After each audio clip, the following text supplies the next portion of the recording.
أعوذ بالله من الشيطان الرجيم بسم الله الرحمن الرحيم إن الدين عند الله الإسلام وما اختلف الذين أوتوا الكتاب إلا من بعد ما جاءهم العلم بغيا بينهم ومن يكفر بآيات الله فإن الله سريع الحساب صدق الله العظيم جیسا کہ ہم نے سورۃ البقرہ میں بھی پڑھا تھا کہ سورۃ البقرہ میں اللہ تبارک و تعالیٰ نے کھول کے واضح طور پہ بیان کر دیا تھا کہ حضرت ابراہیم علیہ السلام، حضرت اسحاق علیہ السلام، حضرت یعقوب علیہ السلام، حضرت اسماعیل علیہ السلام، تمام کا مذہب دین اسلام ہی تھا۔ وہ سب اپنے اولادوں کو وصیت کر کے کہتے فلا تموتون الا وانتم مسلمون، ہرگز نہ مرنا مگر سوائے اس کے کہ تم مسلمان ہو۔ تو اسی چیز کو یہاں پہ سورہ آل عمران میں بھی کھول کے واضح کیا جا رہا ہے، ان الدین عند اللہ الاسلام، بے شک دین اللہ کے نزدیک صرف اسلام ہی ہے۔ وما اختلف الذین اوتوا الکتاب الا من بعد ما جاءهم العلم بغیا بینہم، اور اختلاف نہیں کیا انہوں نے جنہیں دی گئی تھی کتاب مگر اس کے بعد جو آ چکا تھا ان کے پاس صحیح علم، کس وجہ سے؟ بغیم بینہم، سرکشی کرتے ہوئے آپس کی زدم زدہ کی وجہ سے، ہٹ دھرمی کی وجہ سے۔ ومن یکفر بآیات اللہ فإن اللہ سریع الحساب، اور جو انکار کرتا ہے اللہ کی آیات کا تو بے شک اللہ بہت جلد حساب لینے والا ہے۔ فإن حاجوک، پھر نبی صلی اللہ علیہ وسلم اگر وہ جھگڑا کریں آپ سے، فقل اسلمت وجہی للہ، تو فرمائیے میں نے جھکا دی اپنا چہرہ اللہ کے لیے، ومن اتبعنی، اور انہوں نے بھی جو پیروی کرے ہیں میری، وقل للذین اوتوا الکتاب والامیین اسلمت فإن اسلموا فقد اہتدوا، اور پوچھئے ان سے جنہیں دی گئی ہے کتاب اور ان پڑھ لوگوں سے، کیا تم فرما برداری اختیار کرتے ہو؟ پس اگر وہ فرما برداری اختیار کریں فقد اہتدوا، تو یقینا وہ ہدایت پر آگئے۔ اب یاد کیجئے سورۃ البقرہ میں نے کیا پڑھا تھا؟ اللہ نے حضرت آدم سے کیا تم فرما برداری اختیار کرتے ہو؟ اسلم، تو حضرت ابراہیم نے کیا کہا تھا؟ اسلم تو، میں نے فرما برداری اختیار کی۔ تو یہ وہی اسلوب ہے، حضور کو کہا جا رہا ہے کہ ان سے یہ پوچھیے۔ وَإِن تَوَلَّوْا فَإِنَّمَا عَلَيْكَ الْبَلَاغُ، اور اگر وہ رخ پھیر لیں تو اے نبی صلی اللہ علیہ وسلم بے شک آپ کے ذمے سے پہنچا دینا ہے۔ واللہ بصیر بالعباد، اور اللہ خوب دیکھنے والا ہے بندوں کو۔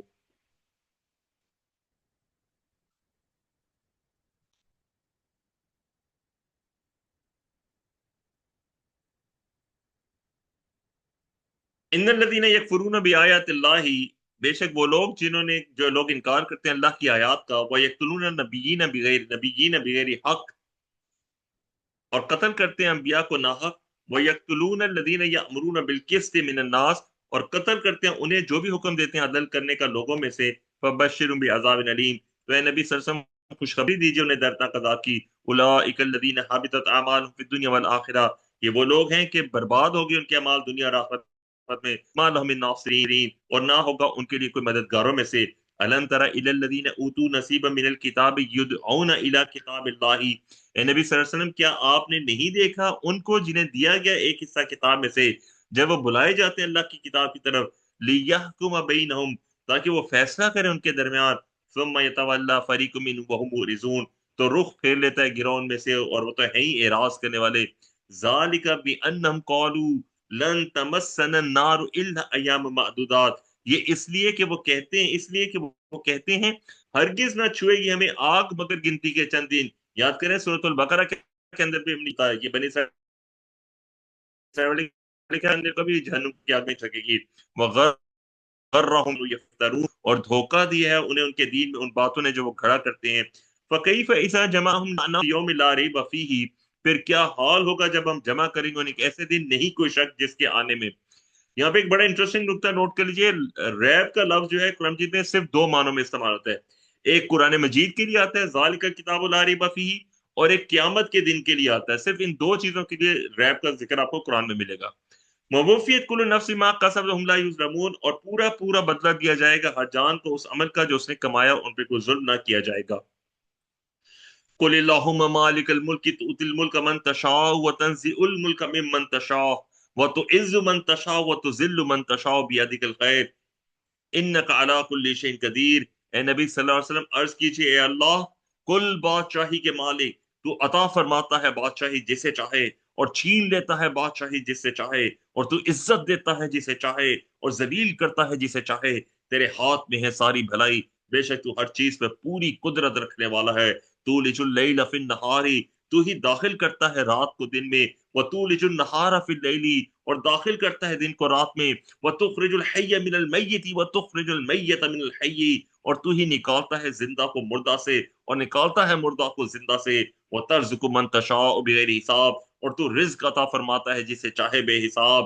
لا يتخذ المؤمنون الکافرین اولیاء من دون المؤمنین، نہ بنائے مومن کافروں کو دوست مومنوں کو چھوڑ کر، ومن یفعل ذلک فلیس من اللہ فی شیء، اور جس نے کیا ایسا تو نہیں رہا اس کا اللہ سے کوئی تعلق، اللہ ان، اچھا یہ یہاں پہ نوٹ کر لیجئے، اس کا یہ مطلب نہیں ہے کہ نارمل دوستی بھی نہیں ہو سکتی، یہ وہ بات ہو رہی ہے اولیاء، وہ بات گہری دوستی، رازداری والی دوستی، ایک دوسرے کے ساتھ بامی شیر و شکر والی دوستی، ایسی دوستی جس میں پتہ ہی نہ چلے کہ مومن کون ہے اور کافی کون ہے، یہ اس دوستی کی بات ہو رہی ہے۔ نارمل انسانیت کے لیول پہ تو دوستی ہو سکتی ہے، بات چیت ہو سکتی ہے، آنا جانا ہو سکتا ہے، ایک دوسرے کے گھر کھانا پینا بھی ہو سکتا ہے، آگے چل کے ہم پڑھیں گے اس کا بھی ذکر آئے گا کہ ایک دوسرے کے گھر کھانا شانا بھی کھایا جا سکتا ہے۔ ومن يفعل ذلك فليس من الله في شيء الا ان تتقوا منهم تقاتا ويحذركم الله نفسه والى الله المصير، سوائے اس کے تم واقعی بچنا چاہو ان کے شر سے اور ڈراتا ہے تمہیں اللہ اپنی ذات سے اور اللہ کی طرف لوٹ کر جانا ہے۔ کل ان تخفوا ما فی صدورکم او تبدوه یعلمہ اللہ، اے نبی صلی اللہ علیہ وسلم فرمائیے اگر تم چھپاؤ اسے جو تمہارے سینوں میں ہے یا ظاہر کر دو اسے جانتا ہے اسے اللہ، ویعلم ما فی السماوات ما فی الارض، اور وہ جانتا ہے جو کچھ آسمانوں اور جو کچھ زمین میں ہے، واللہ علی کل شیء قدیر، اور اللہ ہر چیز پر پوری قدرت رکھنے والا ہے۔ یوم تجد کل نفس ما عملت من خیر محضرا وما عملت من سوء، جس دن پائے گی ہر جان اس کو جو اس نے عمل کیا نیکی میں سے حاضر کیا ہوا، اور جو اس نے عمل کیا برائی میں سے، اپنی آنکھوں سے وہ اپنی ساری چھوٹی بڑی کی ہوئی نیکیاں بھی دیکھ لے گا، اور اپنے ہاتھوں سے کی ہوئی برائیاں بھی اپنی آنکھوں کے سامنے دیکھ لے گا۔ تود لو ان بینہا و بینہ امدا بعیدا، اور ہر جان چاہے گی کاش اس کے اور اس کے عمل کے درمیان ہو بہت دور کا فاصلہ، وہ یحذرکم اللہ نفسہ، اور ڈراتا ہے تمہیں اللہ اپنی ذات سے، واللہ رؤوف بالعباد، اور اللہ بہت مہربان ہے بندوں کے حق میں۔ اب یہ بہت ہی خوبصورت آیت آ رہی ہے، حضور اکرم صلی اللہ علیہ وسلم کے مقام و مرتبے کے سلسلے میں یہ آیت بہت امپورٹنٹ ہے۔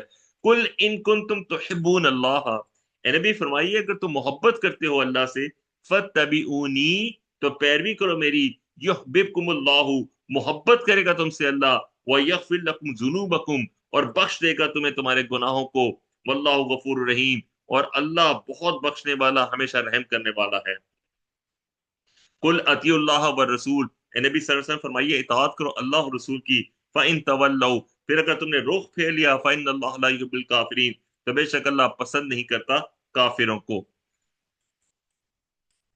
یہ جو آیات تھیں پہلی 32 آیات، یہ تھی سورہ آل عمران کا پہلا حصہ جس میں اہل کتاب سے بات تھی، اور یہ غزوہ بدر کے فوراً بعد نازل تھی۔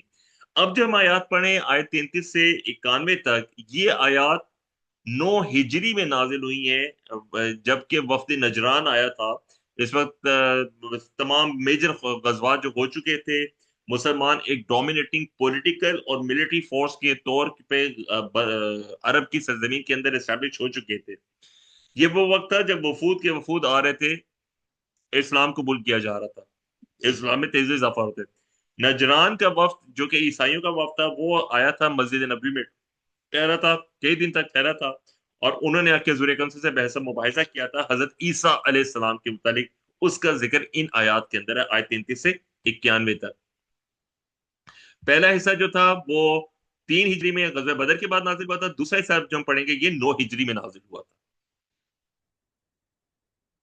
بسم اللہ الرحمن الرحیم۔ آپ ایک چیز نوٹ کر لیجئے کہ عیسائیوں کا جو سب سے کرسچینٹی کے اندر جو سب سے بڑا عقیدہ وہ یہ ہے کہ حضرت عیسیٰ علیہ السلام کی کیونکہ ولادت معجزانہ تھی، اس لیے وہ حضرت عیسیٰ علیہ السلام فطرت کو اللہ کا بیٹا بھی کہتے ہیں اور پھر خدا بھی کہتے ہیں، اور انہیں تثلیث کا جو ہے عقیدہ بھی ایجاد کیا ہوا ہے، یعنی اقنوم ثلاثہ، مریم خدا اور عیسیٰ، اور کچھ کے مطابق مریم جبرائیل، عیسیٰ اور خدا، یہ تینوں ایک ہی اکائی ہیں۔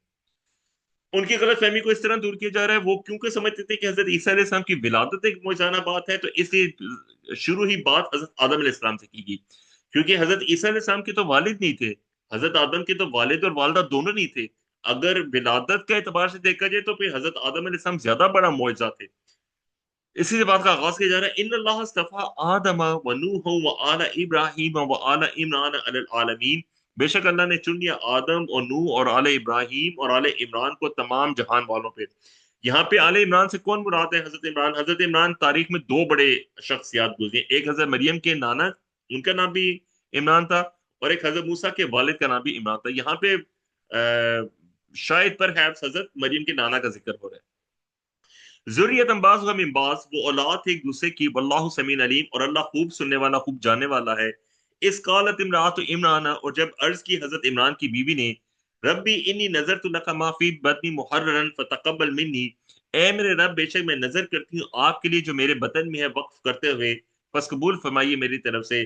یعنی جب حضرت مریم کی والدہ پریگننٹ ہوئی تو وہاں پہ ایک دستور تھا. ابھی ان کو تو زمانے میں یہ نہیں پتا ہوتا کہ بیٹا ہوگا یا بیٹی ہوگی، تو ان کے ذہن میں یہ تھا کہ بیٹا ہوگا تو میں اس کو ہیکل کی خدمت کے لیے وقف کر دوں گی. انک انت السمیع العلیم، بے شک آپ ہی خوب سننے والے، خوب جانے والے، کیونکہ ٹریڈیشنلی بیٹا اور بیٹے ہی جو ہے ہیکل کی خدمت کے لیے وقف ہوتے تھے. فلما وضعتها، پھر جب اس نے جنم دیا ایک لڑکی کو، قالت ربی انی وضعتها انثى، کہا اے میرے رب بے شک میں نے جنم دی ہے لڑکی. واللہ عالم بما وضعت، اور اللہ خوب جاننے والا تھا اسے جو اس نے جنم دیا. ولیس الذکر کالانثی، اور نہیں ہو سکتا تھا لڑکا اس لڑکی جیسا. یعنی حضرت مریم کا جو مقام و مرتبہ ہے اس کو تو کوئی لڑکا بھی میچ نہیں کر سکتا تھا. اس کی ہم ایک تصویر جا کے دیکھیں گے، اس صورت میں بھی دیکھیں گے اور صورت التحریم کی آخری آیت میں بھی دیکھیں گے. وَإِنِّي سَمَّيْتُهَا مَرْيَمَ، اور حضرت عمران مریم کی والدہ نے کہا بے شک میں نے نام رکھا ہے اس لڑکی کا مریم. وَإِنِّي أُعِيذُهَا بِكَ وَذُرِّيَّتَهَا مِنَ الشَّيْطَانِ الرَّجِيمِ، اور بے شک میں پناہ میں دیتی ہوں اسے آپ کی اور اس کی اولاد کو بھی مردود شیطان سے. فَتَقَبَّلَهَا رَبُّهَا بِقَبُولٍ حَسَنٍ وَأَنبَتَهَا نَبَاتًا حَسَنًا، پھر قبول فرمایا مریم کو ان کے رب نے اچھی قبولیت کے ساتھ، اور پروان چڑھایا انہیں اچھی پرورش کے ساتھ. وَكَفَّلَهَا زَكَرِيَّا، اور نگران بنا دیا ان کا زکریا کو. حضرت زکریا علیہ السلام ان کے رشتہ دار تھے اور ان کو ان کا نگران بنا دیا گیا. حضرت زکریا علیہ السلام خود بہت بوڑھے تھے. کلما دخل علیہ زکریا المحراب، جب بھی جاتے ان کے پاس زکریا عبادت گاہ میں، وجد عندها رزقا، پاتے ان کے پاس رزق. قال یا مریم ان لکی ھذا، ایک بار پوچھا ہے مریم کہاں سے آیا تمہارے پاس یہ؟ قالت هو من عند اللہ، کہا مریم نے یہ سب اللہ کی طرف سے ہیں. ان اللہ یرزق من یشاء بغیر حساب، بے شک اللہ عطا فرماتا ہے رزق جسے چاہے بغیر حساب کے. ہنالک دعا زکریا ربہ، وہیں پکارا زکریا نے اپنے رب کو. قال ربی حبل من لدنک ذریۃ طیبہ، عرض کیے میرے رب عطا فرما مجھے اپنے پاس سے پاکیزہ اولاد. انک سمیع الدعاء، بے شک تو ہی سننے والا ہے دعا کا. حضرت زکریا علیہ السلام کی کوئی اولاد نہیں تھی، اور آپ کو یہ خیال تھا کہ میرے جانے کے بعد میرے اس کام کو، یعنی یہ جو پیغمبرانہ کام ہے، اس کو آگے کون بڑھائے گا، لوگوں میں نیکی کی تلقین کون کرے گا، اس لیے آپ نے یہ خواہش کی. فنادت الملائکۃ وهو قائم یصلی فی المحراب، پھر پکارا زکریا کو فرشتوں نے جبکہ وہ کھڑے نماز کر پڑھ رہے تھے عبادت گاہ میں. ان اللہ یبشرک بیحییٰ مصدقا بکلمۃ من اللہ وسیدا وحصورا ونبی من الصالحین، بے شک اللہ خوشخبری دیتا ہے آپ کو یحییٰ کی، جو کہ تصدیق کرنے والے ہوں گے اللہ کے ایک کلمے کی. یہ کلمہ کون ہے آگے چل کے ہمیں پتہ چلے گا، یہ حضرت عیسیٰ علیہ السلام کا ذکر ہو رہا ہے. اور وہ ہوں گے سردار اور عورتوں سے علیحدہ رہنے والے اور نبی صالحین میں سے. حضرت زکریا نے پوچھا قال ربی انا یکون لی غلام، پوچھا زکریا نے میرے رب کیسے ہوگا میرے ہاں لڑکا. وقد بالغنی الکبر، حالانکہ آ پہنچا مجھے بڑھاپا. وامراتی عاقر، اور میری بیوی بانجھ ہے. یعنی دیکھیں دنیاوی طور پہ دونوں پاسبلٹیز تھی. حضرت زکریا خود بھی بوڑھے ہو چکے تھے اور ایک خاص ایج کے بعد جو ہے وہ بندہ اس قابل ہی رہتا کہ باپ بن سکے، اور ان کی جو بیگم تھی وہ بھی بانجھ تھی. ٹھیک ہے، تو نیچرلی دیکھا جائے، میڈیکلی دیکھا جائے، لاجیکلی دیکھا جائے، سائنٹیفکلی دیکھا جائے تو ان کی اولاد نہیں ہو سکتی. اب یہی بات بنی نصارہ کو، کرسچنز کو سمجھائی جا رہی ہے کہ اگر وہ یہ سمجھتے ہیں کہ حضرت عیسیٰ کی پیدائش معجزہ ہے تو حضرت یحییٰ کی پیدائش بھی تو معجزہ ہے، کیونکہ حضرت زکریا اور ان کی بیوی دونوں اس قابل نہیں تھی کہ وہ اولاد پیدا کر سکیں، لیکن اللہ تبارک و تعالیٰ نے اس عمر میں بھی ان کو اولاد دی. قال كذلك الله يفعل ما يشاء، کہا فرشتے نے اسی طرح اللہ کرتا ہے جو چاہتا ہے. قال رب اجعل لي آیۃ، عرض کی زکریا نے اے میرے رب مقرر فرما میرے لیے کوئی نشانی. قال آیتک، اللہ نے فرمایا آپ کی نشانی یہ ہے اللہ تکلم الناس ثلاث ایام الا رمزا، کیا بات نہ کر سکیں گے لوگوں سے 3 دن تک مگر اشارے سے. وَاذْكُرْ رَبَّكَ كَثِيرًا وَسَبِّحْ بِالْعَشِيِّ وَالْإِبْكَارِ، اور ذکر کیجئے اپنے رب کا کثرت سے، تسبیح کیجئے شام اور صبح. اب یہ والا ایپیسوڈ ختم کیجئے، اب ذکر آئے گا مریم کا، کیونکہ بیسیکلی اس قصے میں صرف بتلانا یہ مقصود تھا کہ حضرت عیسیٰ کی پیدائش معجزانہ تو ہے، لیکن کوئی اتنا انہونا واقعہ نہیں جس کی وجہ سے انہوں نے حضرت عیسیٰ علیہ السلام کو خدا کا نعوذ باللہ بیٹا ڈکلیئر کر دیا۔ اب بات آ رہی ہے حضرت عیسیٰ علیہ السلام کی پیدائش کے واقعے کی۔ وَإِذْ قَالَتِ الْمَلَائِكَةُ يَا مَرْيَمُ، اور جب کہا فرشتوں نے اے مریم، ان اللہ استفا کی، بے شک اللہ نے چن لیا آپ کو، وہ طہرہ کی، اور پاکیزہ کیا ہے آپ کو، وصطفا کی علی نساء العالمین، اور چن لیا آپ کو تمام جہان کی عورتوں پہ۔ یا مریم اقنتی لربکی واسجدی وارکعی مع الراکعین، اے مریم فرمانبرداری کیجیے اپنے رب کی اور سجدہ کیجیے، رکوع کیجیے رکوع کرنے والوں کے ساتھ۔ ذالک من انباء الغیب نوحیہ الیک، یہ ہے غیب کی خبروں میں سے ہم وحی کرتے ہیں اسے اے نبی صلی اللہ علیہ وسلم آپ کی طرف۔ وما کنت لدیہم اذ یلقون اقلامہم، اور نہیں تھے آپ ان کے پاس جب وہ قرآ پھینک رہے تھے اپنے قلم سے، ایہم یکفل مریم، کہ ان میں سے کون نگرانی کرے گا مریم کی۔ اور یہ اس زمانے میں دستور یہ ہوتا تھا کہ اب ظاہری بات ہے مریم علیہ السلام کو ہیکل کی خدمت کے لیے وقف کیا گیا ہے، لیکن ان کی نگرانی ان کی تربیت کون کرے گا؟ اس کے لیے وہاں پہ قرآن اندازی ہوتی تھی، یعنی تیر کے اوپر نام لکھ کے پھینکے جاتے تھے۔ وما کنت لدیہم، اور نہیں تھے آپ ان کے پاس، اذ یختصمون، جب وہ آپس میں جھگڑ رہے تھے، اذ قالت الملائکۃ یا مریم، جب کہا فرشتوں نے اے مریم، ان اللہ یبشرک بکلمۃ منہ، بے شک اللہ بشارت دیتا ہے آپ کو ایک کلمے کی اپنی طرف سے، اسمہ المسیح عیسی ابن مریم، ان کا نام ہے مسیح عیسیٰ ابن مریم، وجیہا فی الدنیا والآخرہ ومن المقربین، بڑے رتبے والے ہوں گے دنیا اور آخرت میں، اور ہوں گے اللہ کے مقربین میں سے۔ وَيُكَلِّمُ النَّاسَ فِي الْبَحْرِ وَقَهْلٌ وَمِنَ الصَّالِحِينَ، اور وہ گفتگو کریں گے لوگوں سے ماں کی گود میں اور ادھیڑ عمر میں، اور ہوں گے نیک لوگوں میں سے۔ یہاں پہ یہ جو کہلن ہے ادھیڑ عمر، یہ 40 کے بعد کی عمر ہوتی ہے۔ تمام کی تمام کتابیں اس بات کی گواہ ہیں کہ حضرت عیسیٰ علیہ السلام مڈ 30s میں یا ارلی 30s میں تھے جب ان کو آسمانوں پہ اٹھا لیا گیا تھا۔ تو اس کا مطلب ہے کہ قرآن کی آیت تبھی پوری ہوگی جب حضرت عیسیٰ علیہ السلام دوبارہ اس دنیا میں آئیں گے، اور یہ ایک ثبوت ہے حضرت عیسیٰ علیہ السلام کا اس دنیا میں دوبارہ آنے کا۔ قالت ربی انا یکون لی ولد، پوچھا مریم نے میرے رب کیسے ہوگا میرے ہاں لڑکا، ولم یمسسنی بشر، حالانکہ نہیں ہاتھ لگایا مجھے کسی انسان نے۔ قال کذالک اللہ یخلق ما یشاء، کہا فرشتے نے اسی طرح اللہ پیدا فرماتا ہے جو چاہتا ہے۔ اذا قضا امرا، جب وہ فیصلہ فرماتا ہے کسی کام کا، فانما یقول له کن فیکون، تو بے شک وہ کہتا ہے اس کے لیے ہو جا، بس وہ ہو جاتا ہے۔ وَيُعَلِّمُهُمُ الْكِتَابَ وَالْحِكْمَةَ وَالتَّوْرَاةَ وَالْإِنْجِيلَ، اور اللہ سکھائے گا حضرت عیسیٰ کو کتاب اور حکمت، یعنی تورات اور انجیل۔ وَرَسُولًا إِلَىٰ بَنِي إِسرائیل، اور وہ رسول ہوں گے بنی اسرائیل کی طرف۔ أَنِّي قَدْ جِئْتُكُم بِآيَةٍ مِّن رَّبِّكُم، وہ کہیں گے اب حضرت عیسیٰ علیہ السلام کی پیدائش ہوگی ہے، حضرت عیسیٰ علیہ السلام بڑے ہو گئے، اب یہ اس کا ذکر آ رہا ہے جب وہ بڑے ہو گئے، اور وہ رسول ہوں گے بنی اسرائیل کی طرف، وہ کہیں گے یقیناً میں لایا ہوں تمہارے پاس ایک نشانی تمہارے رب کی طرف سے، انی اخلق لکم من الطین کہیات الطیر، بے شک میں بناتا ہوں تمہارے لیے گارے سے ایک پرندے کی صورت کی مانند، یعنی جس طریقے سے آپ دیکھتے ہیں نا مٹی کے پرندے بنائے جاتے ہیں، وہ بناتے تھے۔ فَأَنفُخُ فِيهِ، پھر میں پھونک مارتا ہوں اس میں، فَيَكُونُ طَيْرًا بِإِذْنِ اللَّهِ، تو وہ ہو جاتا ہے اڑتا ہوا پرندہ اللہ کے حکم سے۔ اب ان میں نوٹ کیجئے حضرت عیسیٰ کے معجزات کا ذکر آ رہا ہے، تمام معجزات کے آخر میں ایک لفظ آئے گا بِإِذْنِ اللَّهِ، اللہ کے حکم سے۔ وَأُبْرِئُ الْأَكْمَحَ وَالْأَبْرَصَ وَأُحْيِي الْمَوْتَى بِإِذْنِ اللَّهِ، اور میں تندرست کر دیتا ہوں مادرزاد اندھے کو اور برس والے کو، اور میں زندہ کر دیتا ہوں مردہ کو اللہ کے حکم سے۔ وَأُنَبِّئُكُم بِمَا تَأْكُلُونَ وَمَا تَدَّخِرُونَ فِي بُيُوتِكُمْ، اور میں تمہیں بتا دیتا ہوں جو تم کھاتے ہو جو رکھ کر آتے ہو اپنے گھروں میں۔ ان فی ذالک لآیۃ لکم ان کنتم مؤمنین، بے شک اس میں ایک نشانی ہے تمہارے لیے اگر تم مومن ہو۔ اب ان معجزات کی وجہ سے نصارہ نے، کرسچن نے یہ سمجھ لیا کہ حضرت عیسیٰ علیہ السلام کے پاس خدائی طاقتیں ہیں، وہ خدا کے بیٹے ہیں، یا نعوذ باللہ خود خدا ہے۔ حالانکہ خود حضرت عیسیٰ علیہ السلام اپنی زبان سے کہتے تھے کہ میں جو کام بھی کرتا ہوں وہ باذن اللہ اللہ کے حکم سے کرتا ہوں۔ وہ مصدق کلمہ بین یدی من التوراۃ، اور کہیں گے عیسیٰ میں تصدیق کرنے والا اس کی جو میرے سامنے ہے تورات میں سے، ولیحل لکم بعض الذی حرم علیکم، اور تاکہ میں حلال کر دوں تمہارے لیے بعض ایسی چیزیں جو حرام کر دی گئی تھی تم پر، وجیتکم بآیۃ من ربکم، اور میں لایا ہوں تمہارے پاس ایک نشانی تمہارے رب کی طرف سے، فاتقوا اللہ واطیعونی، پس ڈرو اللہ سے اور اطاعت کرو میری، ان اللہ ربی و ربکم فاعبدوہ، بے شک اللہ میرا رب ہے اور تمہارا رب ہے تو عبادت کرو اسی کی، ھذا صراط مستقیم، یہ سیدھا راستہ ہے۔